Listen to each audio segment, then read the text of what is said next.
अजिंक्यतारा या किल्ल्याने इतिहासात अनेक राजवटी पाहिल्या। राजा भोजपासून मुघल, मराठा साम्राज्य आणि शेवटी इंग्रज अशा विविध सत्ताधीशांच्या काळात तो अढळपणे उभा होता।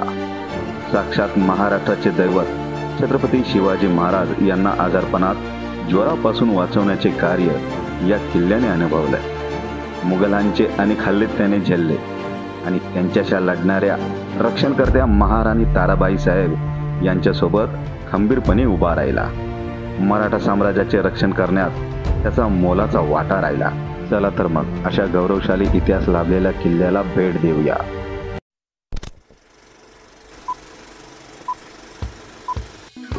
आपण या किल्ल्यावर अनुक्रमे पाहणार आहोत हनुमान मंदिर, राजवाडा, चांद बेबी कैदखाना, हत्ती बांधण्याची जागा आणि सप्तऋषी मंदिर, दक्षिण दरवाजा, दारुगोळा ठेवण्याचे ठिकाण, मंगळादेवी मंदिर, टायटल व्ह्यू पॉइंट आणि पाण्याचे कुंड।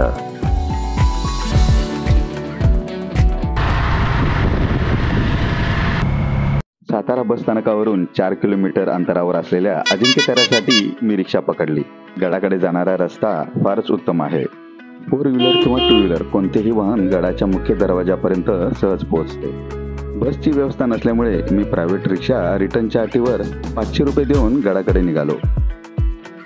नमस्कार मित्रांनो, तुमचं पुन्हा एकदा एका नवीन व्हिडिओमध्ये स्वागत। मित्रांनो, आपण आलोत अशा ठिकाणी जिथे स्वराज्याची ही चौथी राजधानी मानली जाते आणि तसेच महाराणी ताराबाई यांचा राजवाडा आहे अशा ठिकाणी, म्हणजेच अजिंक्यतारा किल्ल्याजवळ। मित्रांनो, हा किल्ला सातारा रेल्वे स्टेशनपासून 8.5 किलोमीटरच्या अंतरावर आहे, तसेच सातारा बस स्टॉपपासून 4 किलोमीटरच्या अंतरावर आहे। चला तर मित्रांनो, पाहूया अजिंक्यतारा किल्ला। अजिंक्यतारा म्हणजे मराठ्यांची चौथी राजधानी। पहिली राजगड, मग रायगड, जिंजी आणि चौथी अजिंक्यतारा। मित्रांनो, आपण आता उभे आहोत किल्ल्याच्या मुख्य दरवाजाजवळ। मित्रांनो, हा दरवाजा रायगडचा जसा मुख्य दरवाजा आहे त्या दरवाजाप्रमाणे आहे। मित्रांनो, अतिशय भव्य दरवाजा आहे आणि या दरवाजाच्यावर काही राजचिन्हे कोरलेले आहेत, ते आपण पाहूया। दरवाजावर शर्बाचे शिल्प आहेत आणि मध्ये गणपतीची मूर्ती आहे आणि या बाजूला मारुतीचे शिल्प आहे, इथे सुद्धा मारुतीचे शिल्प आहे। हा किल्ला शिलारवंशीय राजा भोज याने इसवी सन 1190 मध्ये बांधला। पुढे हा किल्ला बहाबनी सत्तेकडे आणि मग विजापूरच्या आदिलशहाकडे गेला। इसवी सन 1580 मध्ये पहिल्या आदिलशहाची पत्नी चांद बेबी येथे कैदेत होती। दरवाजाची प्रतिकृती त्यावेळच्या दरवाजाप्रमाणेच बनवलेली आहे आणि तो अतिशय भव्य आहे। हा दरवाजा जवळजवळ 10 ते 12 फूट उंच असावा। दरवाजाच्या आत आल्यावर मित्रांनो, दोन्ही बाजूला सैनिकांसाठी बसण्यासाठी देवड्या आहेत। शिवराज्याचा विस्तार होत असताना 27 जुलै 1673 मध्ये हा किल्ला छत्रपती शिवाजी महाराजांच्या हाती आला। या किल्ल्यावर शिवरायांना अंगी ज्वर आल्याने 2 महिने विश्रांती घ्यावी लागली। डाव्या देवडीच्या जवळ पुष्कळ अशी जागा आहे।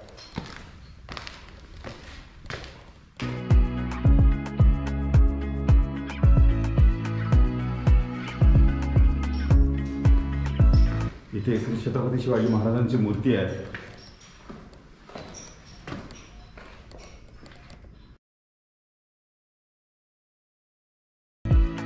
श्री छत्रपती शिवाजी महाराजांच्या मृत्यूनंतर 1682 मध्ये औरंगजेब महाराष्ट्रात शिरला। इसवी सन 1699 मध्ये औरंगजेबने या किल्ल्याला वेढा घातला। काही काळानंतर मोगलांनी मंगळाई बुरुज उडवून किल्ल्यावर हल्ला केला आणि मोगलांनी किल्ला जिंकला। त्यांनी त्याचे नाव आजमतारा ठेवले। महाराणी तारा राणीच्या सैन्याने पुन्हा किल्ला जिंकून त्याचे नामांतरण अजिंक्यतारा केले, पण पुन्हा तो मोगलांकडे गेला। 1708 मध्ये शाहूंनी किल्ला घेतला आणि तो पेशव्यांकडे गेला। अखेरीस 11 फेब्रुवारी 1818 मध्ये किल्ला इंग्रजांच्या ताब्यात गेला। मित्रांनो, आपण उभे होत आता मुख्य दरवाजाच्या वर। ही जागा सैनिकांसाठी किल्ल्याचे संरक्षण देण्यासाठी आहे। मित्रांनो, आपण दरवाजाजवळ होतो। दरवाजावरून इथे आल्यावर या दरवाजाच्या वर गेलो। आता इथून आपण या दुसऱ्या दरवाजाकडे जाऊया। गडाचा दुसरा दरवाजा गोमुखी आकाराचा आहे। शत्रुथेट हल्ला करू नये यासाठीच हा दरवाजा गोमुखी स्वरूपात बांधण्यात आलेला आहे।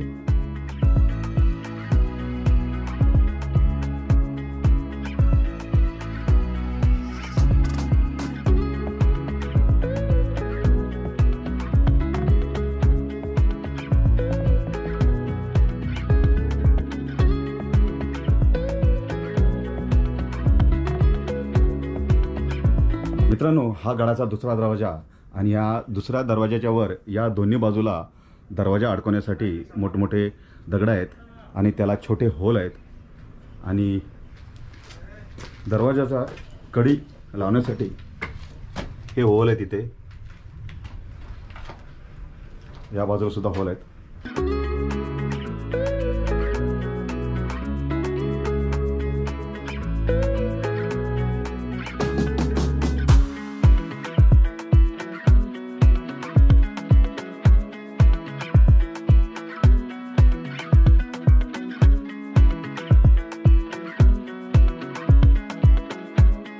गडावर काळ्या पाषाणात कोरलेली मूर्ती असलेले मारुतीचे भव्य मंदिर आहे. प्रेकर मंडळी येथे राहू सुद्धा शकतात. मंदिरात काही मंडळी व्यायाम करताना दिसले. व्यायाम करून मारुतीरायाची भक्ती व्यक्त करण्याचे हे एक उत्कृष्ट उदाहरण ठरू शकते.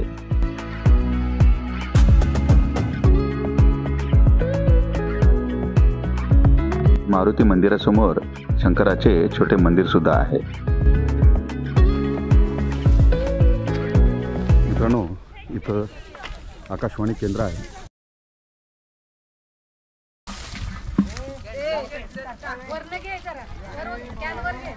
काय काय कार्यक्रम आहे तुमचा? आमचा हा 7 दिवसाचा उपक्रम होता. हा. ऍक्च्युली बर 7 दिवस इथे श्रमदान केलं मुलांनी NSSच्या कॅम्पच्याद्वारे. बर, बर. सगळ्याची छोटी झाडं आहेत हा, त्यांना हा. आळी केली हा, आणि हा. आज पाणी घालतोय त्यांनी. बरोबर. असे कॉलेज, असे हे शिक्षक आणि हे त्यांचे विद्यार्थी असं जर प्रत्येक गडावर गेले तर माझ्या मते प्रत्येक गडाचं संवर्धन यांच्या मार्फत होईल. मित्रांनो, या विद्यार्थ्यांना भेटून, या शिक्षकांना भेटून फार आनंद झाला आणि यांच्यामुळे किल्ल्यांचं संवर्धन होतं आहे, ही अभिमानाची गोष्ट आहे मित्रांनो. आणि आता चला आपण पुढे जाऊया राजवाडा पाहण्यासाठी.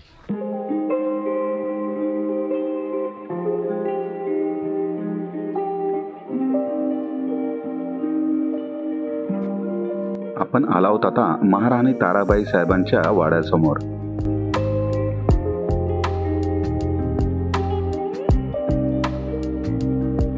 छत्रपती शिवाजी महाराजांचे पुत्र छत्रपती राजाराम महाराजांनी या किल्ल्याला राजधानीचे स्वरूप दिले होते. छत्रपती राजाराम महाराजांच्या निधनानंतर महाराणी ताराबाई साहेबांनी इथूनच कारभार पाहिला होता. येथे वाड्याचे अवशेष इतके भग्न झाले आहेत की त्या वैभवशाली काळाची केवळ आठवणच उरली आहे.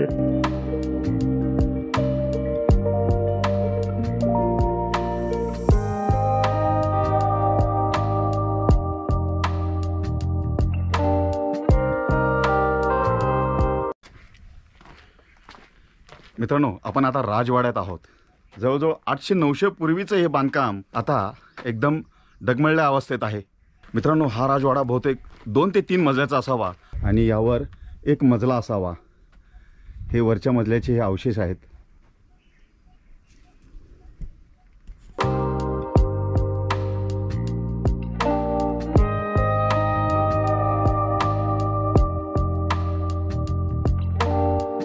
मित्रांनो, आपण उभे आहोत आता राजसदरावर. हा मागे राजवाडा आहे आणि इथे सभा भरत असावी असा अंदाज आहे. राजवाड्याचा परिसर अत्यंत भव्य आहे. विस्तीर्ण जागा आणि वास्तुकलेची झलक देणारी रचना यामुळे राजवाड्याच्या वैभवाची प्रचिती येते. मित्रांनो, इथे काही हे विटांचे बांधकाम आहे. हे विटांचे बांधकाम श्री छत्रपती शाहू महाराज यांच्या काळातले असावे.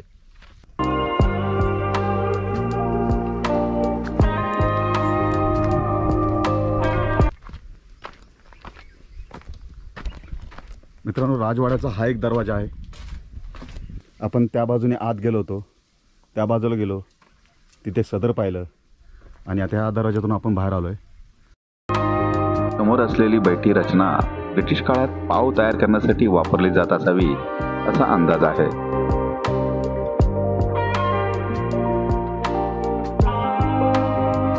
वाड्याचा विस्तार फार मोठा आहे. तिथून असा हा राजसदर आणि हा राजवाडा.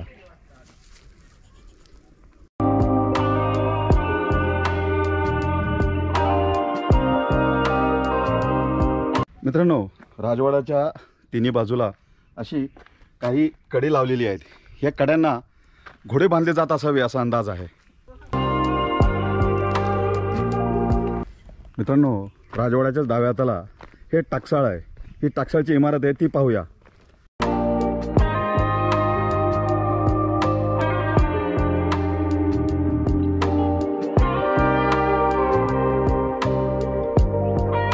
या टाकसाळच्या आतमध्ये जाऊया. ही पूर्वीची नाणी बनवण्याची वास्तू आजही भक्कम अवस्थेत आढळते, हे खरंच आश्चर्य मानावे लागेल.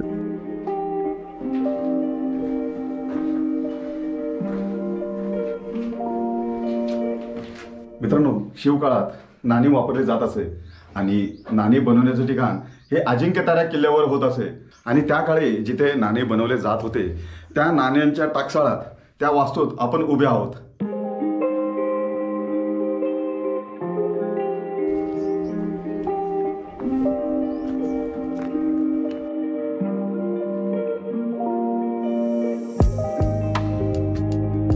टाकसाळीसमोर असलेली 2 रांजण असलेली ही वास्तू धान्य साठवणुकीसाठी वापरली जात असावी अशी शक्यता आहे.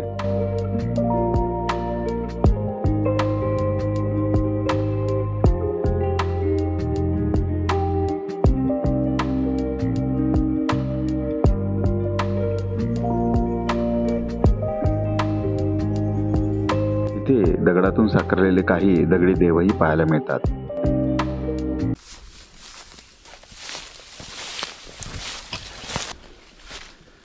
समोर वास्तू दिसते मित्रांनो. इथे चांद बेबीला कैदेत ठेवलं होतं, ती वास्तू आहे. आणि इथं अतिशय सुकलेलं गवत आहे. अरे बापरे! गडाची पाहणी करत असताना एका सहकार्याची भेट झाली आणि त्याच्या मार्गदर्शनाने मला चांद बेबीची वास्तू पाहता आली.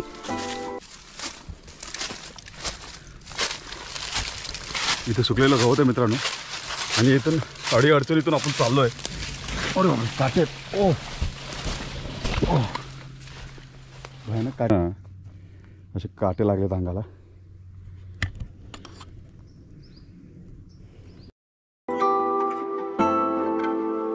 आता आपण चांद बेबीला जिथे कैद केलं होतं ती इमारत, ती वास्तू पाहूया.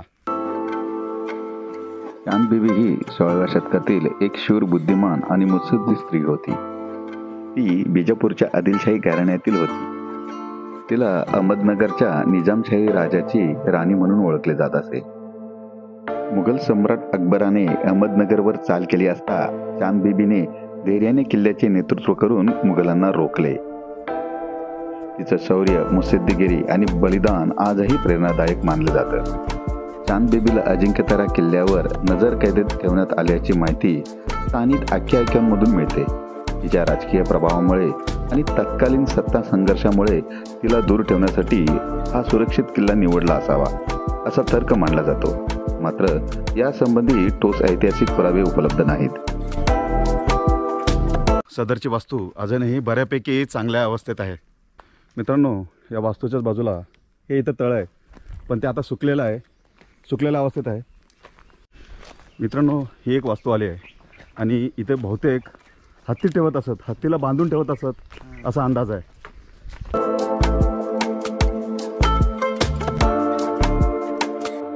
असे सांगितले जाते की ही वास्तू पूर्वी हत्ती बांधून ठेवण्याच्या उद्देशाने बांधली गेली होती.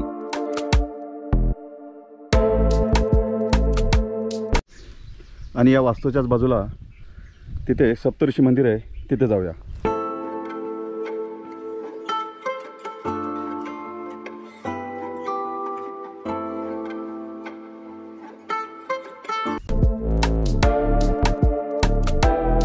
सप्तऋषी मंदिर हे अजिंक्यतारा किल्ल्यावर बांधलेलं एक छोटं मंदिर आहे. हे 7 महर्षी सप्तऋषींच्या सन्मानार्थ बांधण्यात आलेलं आहे.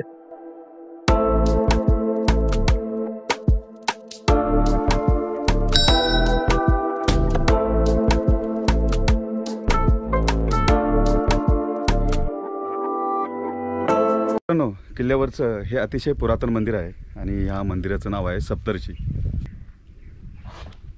मित्रांनो, इथं तळं आहे मोठं, पण आता पाणी सुकलेलं आहे. पावसाळ्यात हे पूर्ण भरलेलं असतं.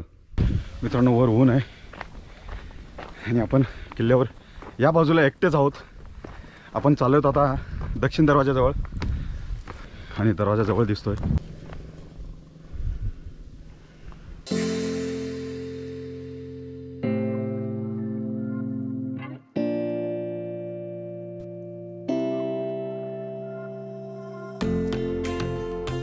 सप्तऋषींचं मंदिर पाहिलं आणि दक्षिण दरवाजासाठी आपण इथे आलोय.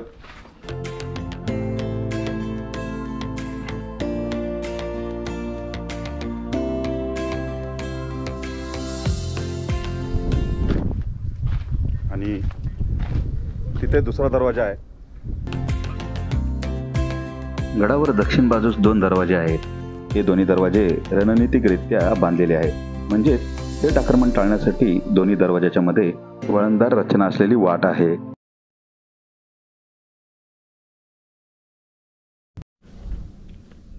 मित्रांनो, या दरवाजानंतर आता आपण त्या दरवाजाकडे जाऊया.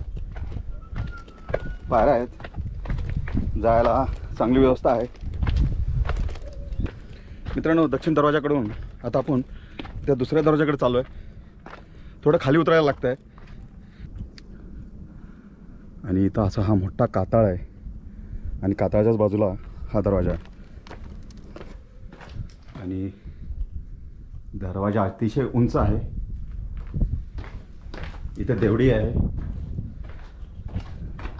दरवाजा नव्याने बांधला आहे, पण जुन्या दरवाजाचीच प्रतिकृती ठेवलेली आहे.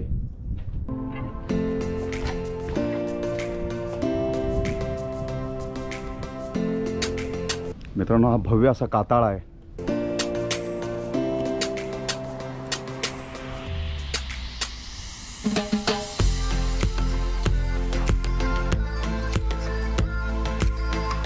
मित्रांनो, आत्ताच आपण दक्षिण दरवाजा बघितला आणि तिथून पुढे आलोय. कसा आवाज आला आता, भीती वाटते. एकटाच आहे मी इथे. या तटबंदीच्या बाजूने दारुगोळ्याच्या ठिकाणी आपण चाललो आहे. बरं उन्हात मित्रांनो आपण अजिंक्यतारा फिरतोय. ऊन आहे बरंच. आणि या तटबंदीच्या बाजूने आपण चाललो आहे. आपल्याला रस्ता माहीत नाही, पण ते एक सहकारी भेटले. ते म्हटले असेच बाजूने जावा, तुम्हाला दारुगोळ्याचं ठिकाण लागेल. आपण चालतोच आहे आणि फार दम लागला आहे. आणि आपल्या बाजूला इथे ही सातारा सिटी मित्रांनो.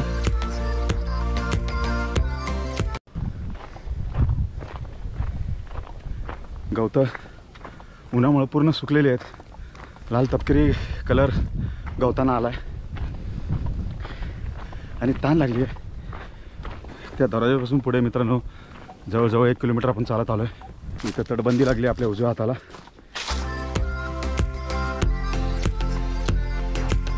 ही वास्तू सुरक्षित आणि मजबूत दगडी भिंतीच्या आच्छादनाखाली बांधलेली आहे.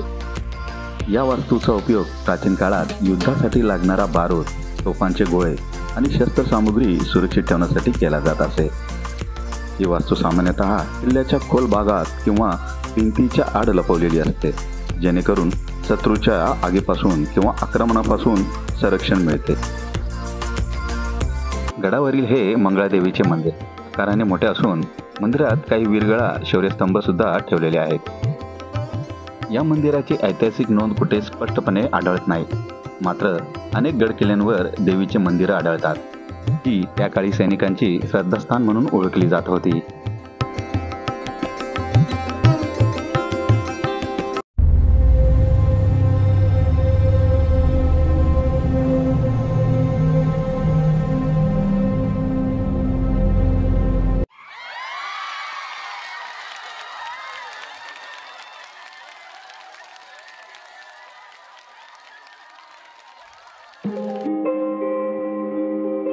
गडावरील पाण्याची जी टाकी आहेत ती डॉक्टर अविनाश पोळ यांच्या पाणी फाउंडेशनच्या जलसंधारण चळवळीचा एक महत्त्वाचा भाग आहे.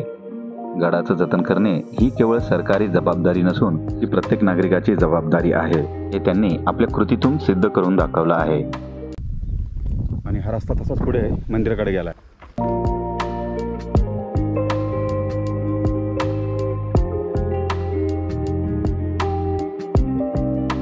अशा रीतीने मित्रांनो आजचा हा व्हिडिओ, आजचा हा व्लॉग आपण इथं संपूया. मित्रांनो, अजिंक्यतारा हा किल्ला आपण जवळजवळ सगळा दाखवण्याचा प्रयत्न केला आहे. मित्रांनो, हा किल्ला कसा आहे, हा किल्ला कसा वाटला हे नक्की कळवा. Thank you so much.